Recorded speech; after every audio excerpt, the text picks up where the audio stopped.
অন্তর্বর্তী সরকারের প্রধান উপদেষ্টা হিসেবে দায়িত্ব গ্রহণের পর প্রথমবার চট্টগ্রামত মিদ্দি আইয়ের অধ্যাপক ডক্টর মোহাম্মদ ইউনুস প্রধান উপদেষ্টা আগামী হাইল বুধবার নিজ জন্মভূমিত আইব।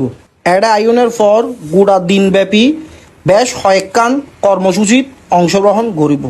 প্রধান উপদেষ্টার উপপ্রেস সচিব আবুল কালাম আজাদ মজুমদার বাংলাদেশ সংবাদ সংস্থারে জানান, প্রধান উপদেষ্টা আগামীকাল চট্টগ্রাম শহরত যাই এন্ড নির্ধারিত বেশ কিছু কর্মসূচিত অংশগ্রহণ করিব।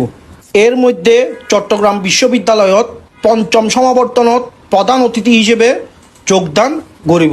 পাশাপাশি তার পৈতৃক বাড়ি হাটহাজারী উপজেলার শিকারপুর ইউনিয়নের বাতুয়া গ্রামত পরিদর্শন করিব।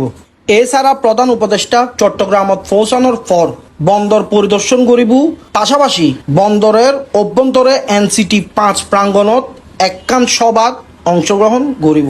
এরপর বন্দর ও জাহাজ চলাচল খাতের ঊর্ধ্বতন কর্মকর্তা, বন্দর ব্যবহারকারী বিভিন্ন সংগঠনের প্রতিনিধি ও বাণিজ্য সংস্থার নেতাসকলের লগে মত বিনিময় করিব। এন্ড যাইব চট্টগ্রাম সার্কিট হাউসত। এন্ডে কর্ণফুলী নদীর উয়রে কালুরঘাট সেতুর ভিত্তিপ্রস্তর উন্মোচন করিব।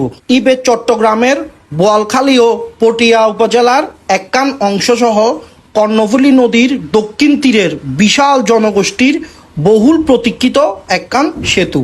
আবুল কালাম আজাদ মজুমদার আরও জানান, প্রধান উপদেষ্টারে চট্টগ্রাম নগরীর জলবদ্ধতা ও নগরীর অক্সিজেন মরুত্তুন হাটহাজারী রোডের যানজট পরিস্থিতি বিষয়ে ব্রিফ করিব সংশ্লিষ্ট কর্মকর্তারা। এছাড়া প্রধান উপদেষ্টা চট্টগ্রাম ন্যাশনাল হার্ট ফাউন্ডেশনের জমির কাগজপত্র কর্তৃপক্ষের হাতত হস্তান্তর করিব।